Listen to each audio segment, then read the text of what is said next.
Merci pour tout ce que tu viens de faire au milieu de nous. Et merci pour ce que tu vas encore faire à travers ta parole. Oh Dieu juste et fidèle. Toi qui nous parles, viens parler à mon cœur. Viens parler à mon âme. Viens me parler, Seigneur. Viens m'orienter, Seigneur. Viens m'apprendre, Seigneur, ce que je ne connaissais pas. Ce que j'ignorais. Merci pour ton amour. Merci pour tes bontés. Toi, le Dieu des dieux. Toi, le Seigneur des seigneurs. Au nom puissant de notre Sauveur et Seigneur Jésus, nous t'avons ainsi prié. Merci, Seigneur, de te manifester puissamment dans ton amour sans fin.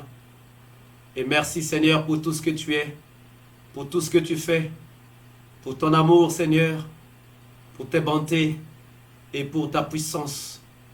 Merci de parler encore à mon frère, de parler encore à ma soeur, à travers, Seigneur, ta parole. Toi qui es le même, hier, aujourd'hui et éternellement. Au nom puissant de notre Sauveur et Seigneur Jésus, nous t'avons ainsi prié, nous disons Amen. Amen, amen. Est-ce que tu es dans la joie? Est-ce que tu es fatigué, bien-aimé? Waouh! Tu vas prendre ta Bible, bien-aimé. Tu vas prendre ta Bible. Waouh! Aujourd'hui, Seigneur nous a amené d'une autre manière. Que la grâce nous soit toujours rendue. C'est toujours bien de se laisser diriger par les seigneurs. Nous allons prendre la Bible, nous allons prendre le livre de Matthieu au chapitre 13. Matthieu chapitre 13.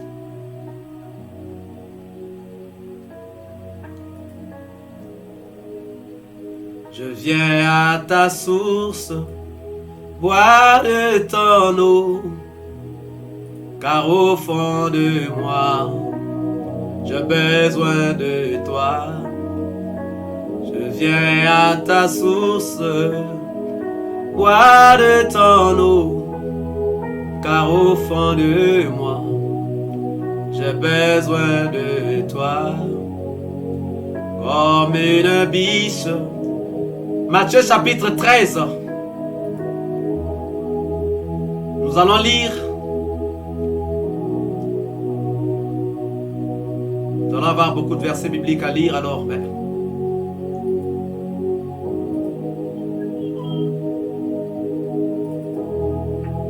Nous allons commencer par le verset 33. Donc nous allons lire le verset 33 et nous allons lire du verset 44 au verset 47. Donc nous allons lire Matthieu chapitre 13 verset 33 et nous allons lire Matthieu chapitre 13 du verset 44 jusqu'au verset 47.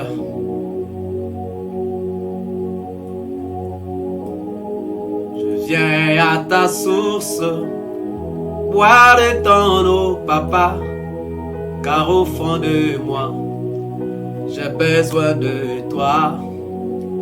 Je viens à ta source, boire de ton eau, Seigneur, car au fond de moi, j'ai besoin de toi. Comme une biche soupire après les courants d'eau, ainsi mon âme a besoin de toi. Est-ce que quelqu'un a trouvé? Est-ce que quelqu'un a trouvé? Bon, je vais lire pour qu'on aille vite. Je vais lire pour qu'on aille vite. Matthieu chapitre 13, verset 33. Il leur dit cette autre parabole.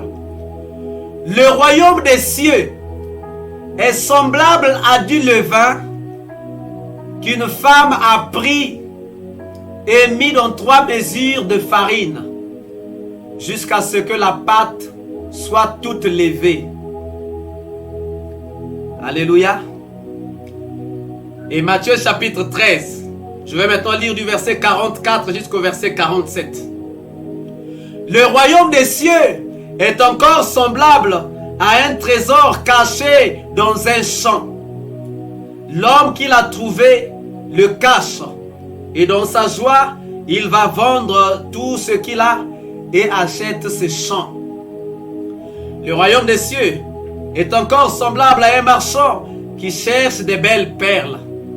Il a trouvé une perle de grand prix et il est allé vendre tout ce qu'il avait et l'a acheté. Le royaume des cieux est encore semblable à un filet jeté dans la mer et ramassant des poissons de toute espèce.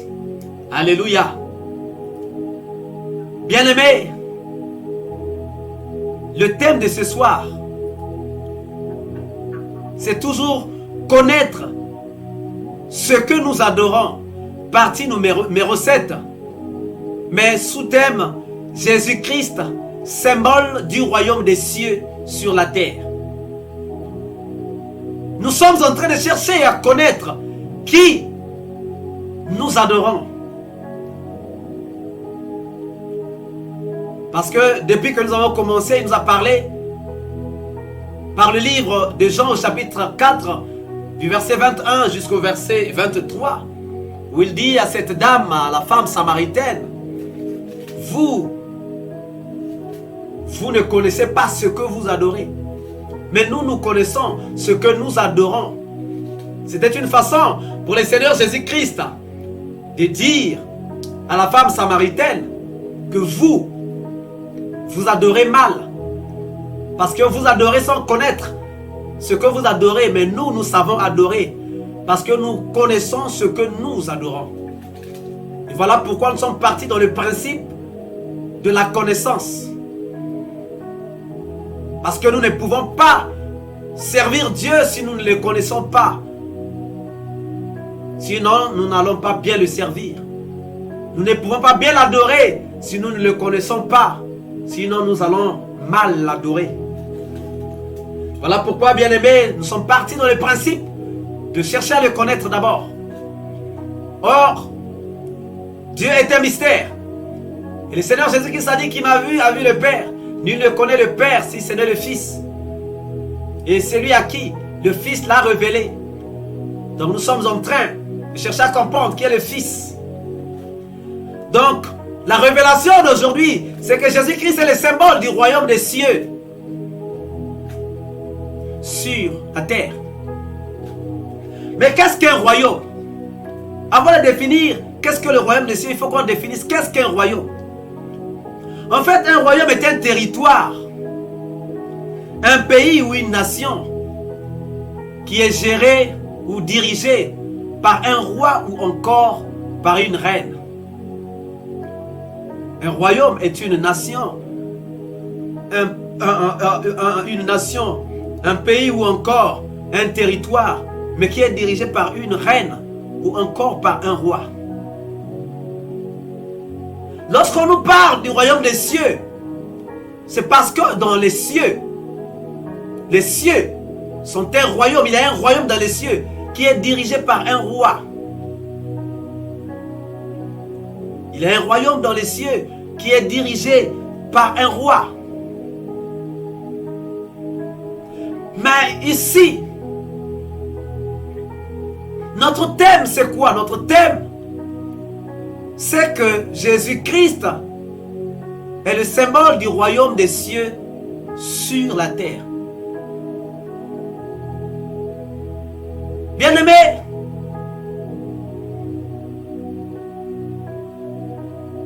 Jésus-Christ à un certain moment a dit aux gens que le royaume des cieux est venu vers vous. Mais pourtant le royaume ne veut pas quitter les cieux pour venir sur la terre. Mais puisque le Seigneur Jésus-Christ était là, il représentait les cieux. Parce que c'est lui qui a réconcilié la terre avec les cieux.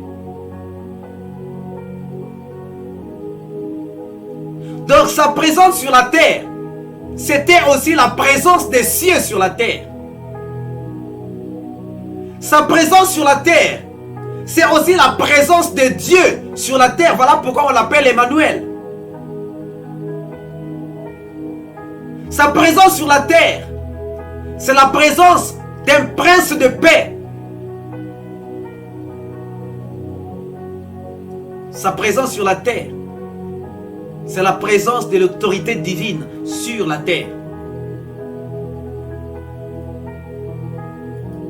Donc c'est normal qu'il dise aux gens que le royaume des cieux est venu vers vous. Parce que lui-même, il était venu. Il était l'incarnation du royaume des cieux. Il était l'incarnation. Parce qu'il est venu en tant que représentant. Aujourd'hui, si la France envoie un ministre participer à une réunion au haut sommet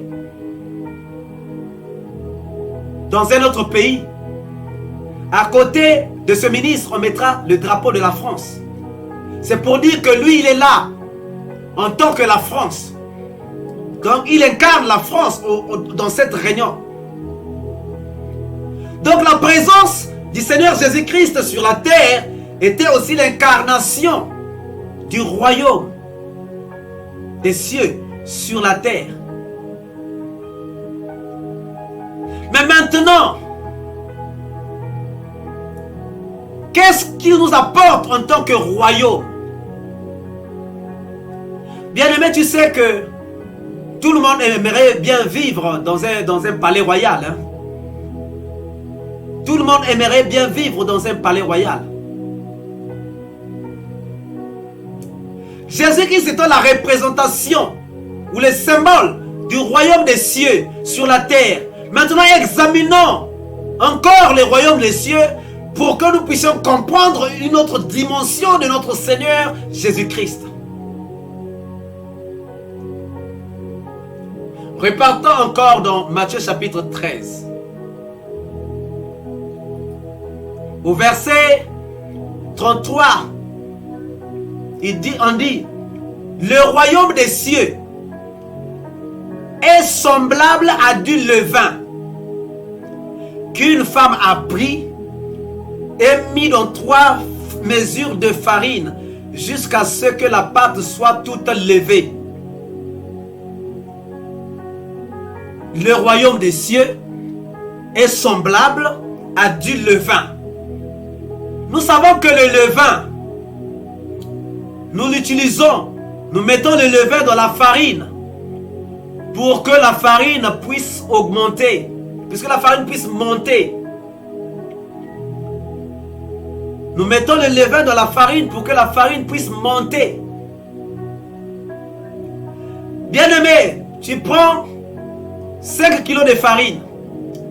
Si tu ne mets pas de levain et que tu fais des gâteaux, tu n'en auras pas en grande quantité. Tu n'en auras pas en grande quantité. Par contre, quand tu mets le levain et que la pâte monte, tu en auras en grande quantité.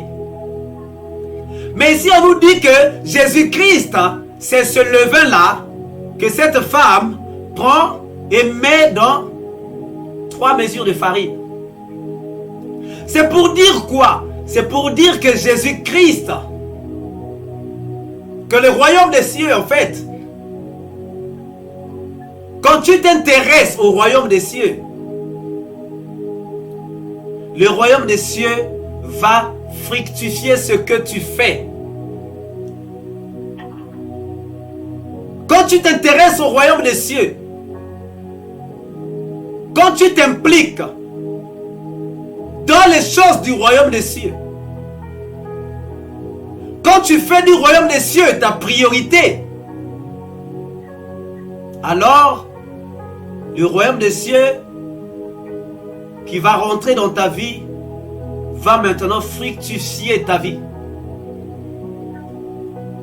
Là où il y avait pas beaucoup de résultats, il va te donner maintenant beaucoup de résultats et de bons résultats. Parce que lorsqu'on met le levain dans la farine, c'est pour avoir un bon résultat. c'est pour avoir une grande quantité. C'est pour avoir de la farine levée en abondance. Donc Jésus-Christ, quand tu prends Jésus-Christ et tu mets Jésus-Christ dans tes affaires, ici la farine représente ta vie. Ici la farine représente tes projets. Ici la farine représente ta maison. Ce passage veut seulement nous dire que si tu mets Jésus-Christ dans ta vie, si tu impliques Jésus-Christ dans ta maison, si tu impliques Jésus-Christ dans tes projets, il va te donner des grands résultats. Il va te donner des grands résultats.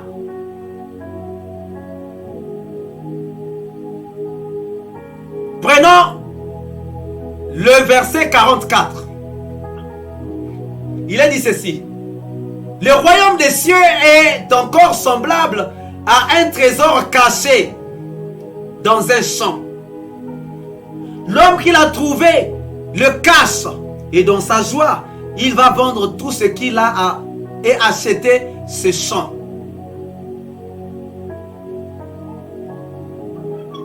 On dit que le royaume des cieux est encore semblable à un trésor.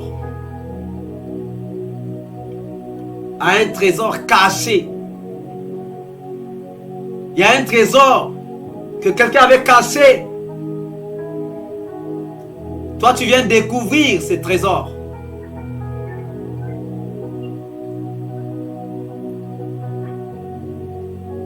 Et qu'est-ce que tu fais? Quand tu as trouvé ce trésor, tu fais quoi? Ici, on dit que l'homme qui a trouvé ce trésor, il s'en va, il vend tout ce qu'il a.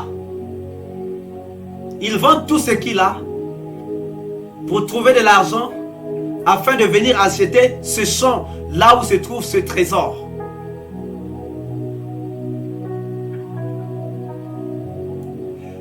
Pourquoi il va tout vendre? C'est parce que il a besoin de ce trésor. Il va acheter ce champ parce qu'il a besoin de ce qui est dans ce champ. Le trésor qui est caché dans ce champ, lui, il en a besoin.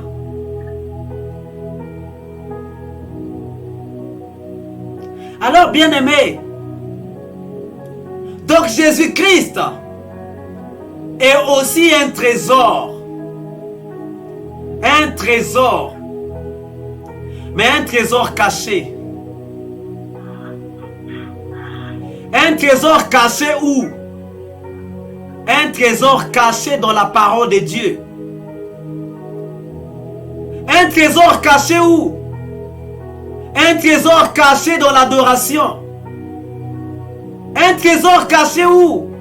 Un trésor caché dans la vie de prière.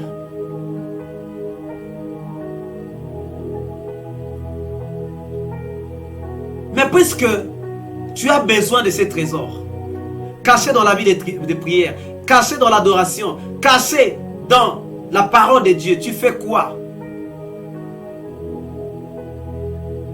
Tu vas et tu vas vendre tout ce que tu as.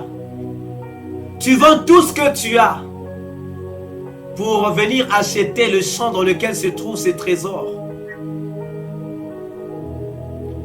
Alors vendre tout signifie quoi? Vendre tout signifie faire de la parole de Dieu, de la prière, de l'adoration, tes priorités. C'est ça, vendre tout. Faire de Jésus-Christ ma priorité. Parce que je dois gagner Jésus-Christ. J'ai besoin de ce Jésus-Christ dans ma vie.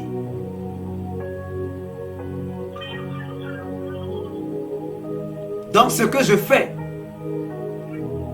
c'est que je dois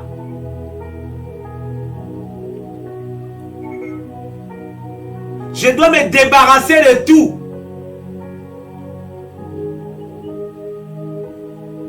pour faire plaisir à Jésus-Christ.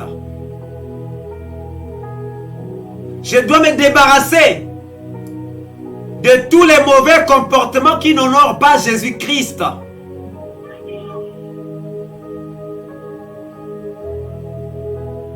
Si j'étais ivrogne, je dois laisser l'ivrognerie. Si j'étais impudique, je dois laisser l'impudicité. Il faut tout vendre, tout vendre.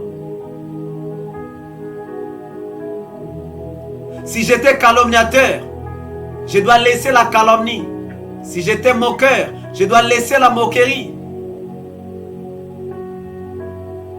Si je fréquentais les maisons des féticheurs, je dois les abandonner.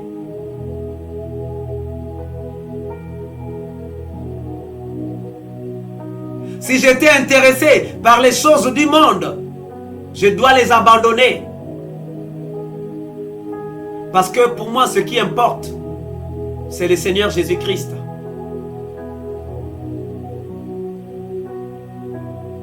Pour moi, c'est Jésus-Christ qui importe. Le trésor caché. Il faut que j'aille vendre tout. Il faut que je me débarrasse de tout. Il faut que je m'intéresse maintenant à l'adoration, à la prière et à la lecture de la parole de Dieu pour m'approprier ce trésor qui est caché. Je dois m'approprier ce trésor qui est caché.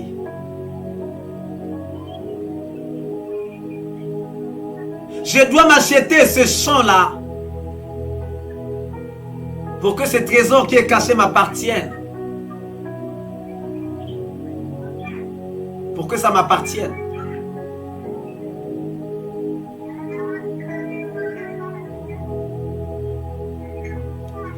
Au verset 45, il est encore dit: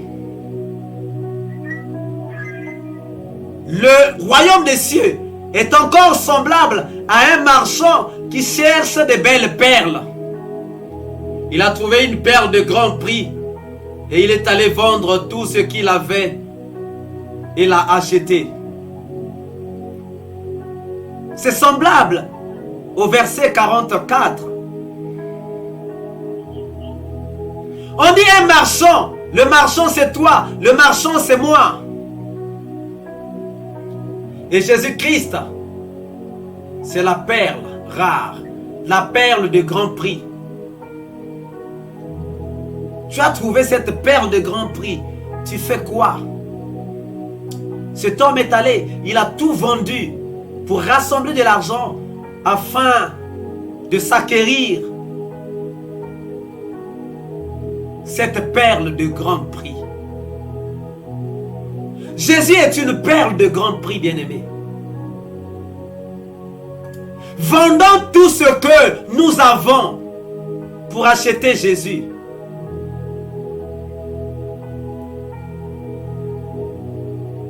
Vendons tout ce que nous avons. Je ne te dis pas de vendre ta maison, je ne te dis pas de vendre ta voiture, je ne te dis pas de vendre ton congélateur. Mais je te dis de vendre tes mauvais comportements. Vendons nos mauvais comportements. Ah, débarrassons-nous de nos mauvais comportements. Abandonnons nos mauvaises habitudes.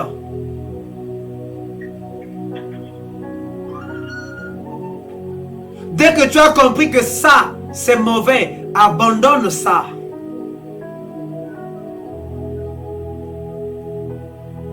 C'est de cette manière que nous allons acheter cette perle de grand prix. C'est de cette manière, bien-aimé, que nous allons acheter cette perle de grand prix qu'on appelle Jésus-Christ.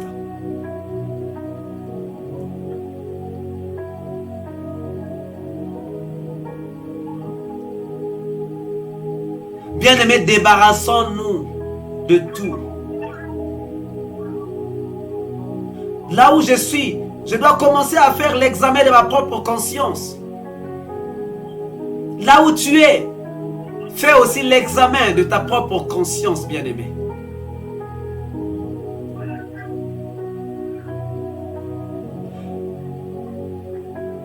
Verset 47. Le royaume des cieux est encore semblable à un filet jeté dans la mer et ramassant des poissons de toute espèce. Bien-aimé,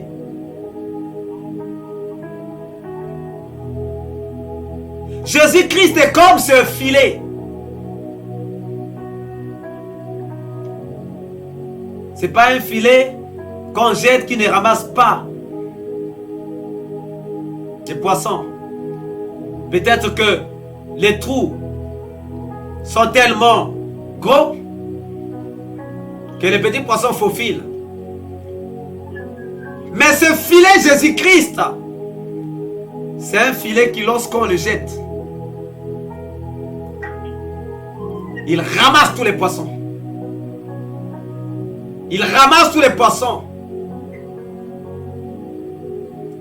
Bien-aimé, si tu es un pécheur, je crois que tu aimerais bien.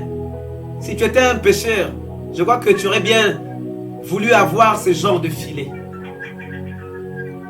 Ça veut dire quoi? Les poissons, c'est ce dont nous avons besoin. Le poisson, c'est ce qui vient pour enlever ta faim. Le poisson, c'est ce que tu cherches pour que tu n'aies plus jamais faim. Mais ces poissons, on peut les trouver par ce filet qu'on appelle Jésus-Christ. Ces poissons, on peut les trouver par ce filet qu'on appelle Jésus-Christ.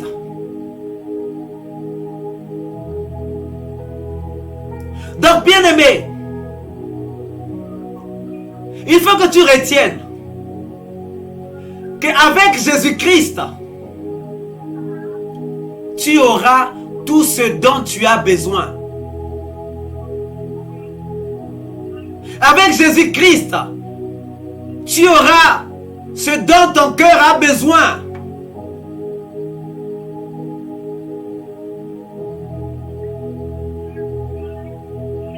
Jésus-Christ va combler le vide de ta vie.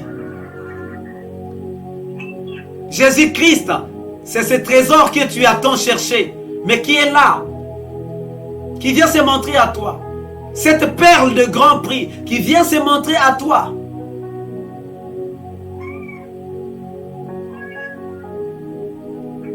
Jésus-Christ, c'est ce levain qui vient fructifier ce que tu as. Tu avais seulement 100 €, mais comme tu l'as intéressé dans ton projet, il commence à fructifier tes revenus, commence à fructifier tes entrées, parce que tu l'as appelé, tu l'as amené dans ta vie. Donc, bien-aimé, retiens que Jésus-Christ est le symbole du royaume des cieux. Et le royaume des cieux, c'est ce levain qui t'aide à fructifier ce que tu fais. Le royaume des cieux, c'est ce trésor de grand prix qui est caché quelque part, dont tu as besoin. C'est-à-dire qu'il vaut plus que tout tes biens. Jésus-Christ, c'est cette perle de grand prix qui vaut plus que tous tes biens. Jésus-Christ, c'est ce filet qui te permet de ramasser tous les poissons possibles.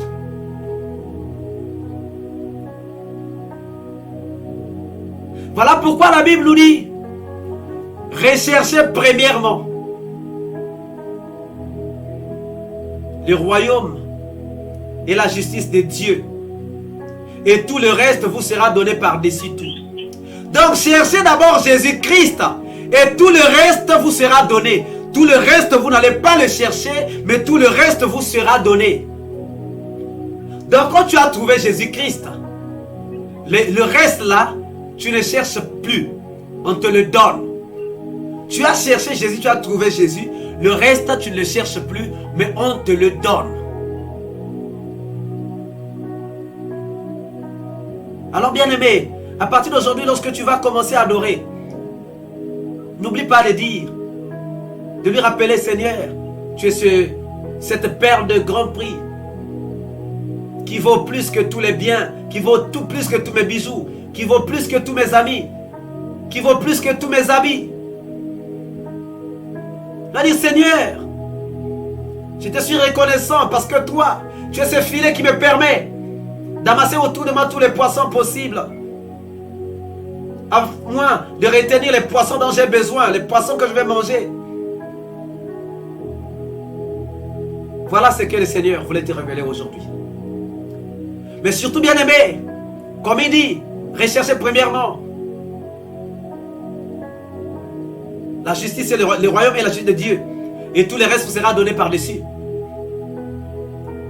Pense d'abord à Jésus avant de penser à autre chose. Quoi que tu vas faire, si Jésus-Christ n'est pas là-dedans, tu échoueras. Parce que la Bible dit, si Dieu ne bâtit une maison, ceux qui la bâtissent en vain. Cherche d'abord Jésus-Christ. Cherche d'abord à connaître Jésus-Christ. Cherche d'abord à comprendre Jésus-Christ. Et tout le reste, tu ne le chercheras pas. Parce que quand tu auras trouvé Jésus-Christ, lorsqu'il viendra maintenant s'installer en toi, il va éclairer ta vie. Et tu verras clair. Tu verras que ça c'est pour moi, ça c'est pour moi, ça c'est pas pour moi. Cherche premièrement le royaume et la justice de Dieu. Donc cherche premièrement Jésus-Christ. Et tout le reste te sera donné. Bien-aimé, tu vas élever ta voix. Tu vas élever ta voix. Tu vas commencer à dire merci à Dieu. Dis Seigneur, merci. Merci pour cette dimension encore de toi que tu viens de me montrer. Je ne savais pas que tu étais un royaume de Dieu. Je ne savais pas que c'était toi le royaume des cieux. Mais aujourd'hui j'ai compris. C'est toi la perle rare. C'est toi les trésors cachés. C'est toi le levain. C'est toi ce filet. Alors commence à rendre grâce à Dieu. Au nom puissant de Jésus-Christ.